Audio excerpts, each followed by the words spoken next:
ఇవాళ నీళ్లను ఎత్తిపోయడం ఇక్కడ నుంచి లక్ష్మీ పంప్ హౌస్ ఎక్కడైతే మనం కూర్చొని ఉన్నామో కన్నెపల్లిలో ఇక్కడ నుంచి నీళ్లు ఎత్తిపోయవచ్చా లేదా అని చెప్పి మేము ఇంజనీర్లను ఇప్పటిదాకా అడిగినాం. నేను ఎల్ఎండీలో కూడా ఇంజనీర్లను అడిగినాం, పైనుంచి నీళ్లు వస్తున్నాయా, అవకాశం ఉందా అని అడిగినాం. మున్సిపల్ శాఖ అధికారులను అడిగినాం, ఎన్ని రోజులకు ఒకసారి మంచినీళ్లు దాయిపిస్తున్నారు. కరీంనగర్ పట్టణంలో గానీ అక్కడ చుట్టుపక్కల ఉన్న పట్టణాల్లో గానీ మంచినీళ్ల పరిస్థితి ఏంటంటే 3 రోజులకు ఒకసారి అన్నారు. రైతులను అడిగినాం, మరి నీళ్ల సంగతి ఏంది, ఏమనుకుంటున్నారంటే ఏమో సార్ వర్షాలు చక్కగా లేవు, మరి కరువుకు నెలకొనే ప్రమాదం ఉందంటున్నారు. మరి వీళ్ళేమో పంపులు ఆన్ చేస్తలేరు, నీళ్లు కనబడతలేవు రిజర్వాయర్లలో. కేసీఆర్ గారు ఉన్న నాళ్లు ఎల్ఎండి కావచ్చు, ఎంఎండి కావచ్చు, ప్రతి రిజర్వాయర్ నిండు కుండలాగా కలకల్లాడుతుండేది. ఇలా ఇట్లా దౌర్భాగ్య పరిస్థితున్నదని చెప్పి రైతులు బాధపడతా ఉన్నారు. ఇక్కడ ముఖ్యమైన 2 పాయింట్. ఒకటి, మేము ఇంజనీర్లను ఈ రోజు ఇక్కడ ఎస్సీ గారు, ఈఈ గారికి కూడా మేము ధన్యవాదాలు తెలియజేస్తా ఉన్నాం. కాళేశ్వరం ప్రాజెక్ట్ లో పనిచేసిన ప్రతి ఇంజనీర్ మేము శిరస్సు వంచి వారికి ధన్యవాదాలు కూడా తెలియజేస్తా ఉన్నాం. ఎందుకంటే కేసీఆర్ గారి నాయకత్వంలో మీరు అఖండమైన కృషి చేసి ప్రపంచానికే ఒక అద్భుతమైన ప్రాజెక్ట్ ను మీరు అందజేసినారు. కానీ జరిగింది ఏంది, ఈ రోజు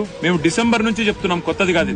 మీరు 100 కంపోనెంట్లుండే కాళేశ్వరం ప్రాజెక్టులో, 100 వివిధ భాగాలుండే కాళేశ్వరం ప్రాజెక్టులో మీరు ఒక చిన్న సంఘటనను పట్టుకుని మేడిగడ్డలో జరిగితే దాన్ని భూతద్దంలో చూపెట్టి మొత్తం ప్రాజెక్ట్ ను బదనాం చేసి రాజకీయంగా మీరు ప్రయోజనం పొందే ప్రయత్నం ఏదైతే చేస్తున్నారో, ఎన్నికలు అయిపోయినాయి, ఇక మీరు దాని గురించి ఆరాట పడకండి, మీరు అనవసరంగా రాజకీయ రచ్చ చేయకండి, దయచేసి రైతుల కోసం అందరం కలిసికట్టుగా ఆలోచన చేద్దామని చెప్పి డిసెంబర్ లో కూడా చెప్పినాం. యాసంగి పంట ఎండిపోయే ప్రమాదం ఉన్నది, మీరు వెంటనే పంప్ హౌస్ ఆన్ చేయండి, కన్నెపల్లి కాడ లక్ష్మీ పంప్ హౌస్ ను నడిపి నీళ్లిచ్చి ఎండుతున్న పంటలు కాపాడండి అని చెప్పి డిసెంబర్ జనవరిలో కూడా చెప్పినాం మేము. కానీ ఆ రోజు మా మాట వినలేదు, పెడచెవిన పెట్టినారు.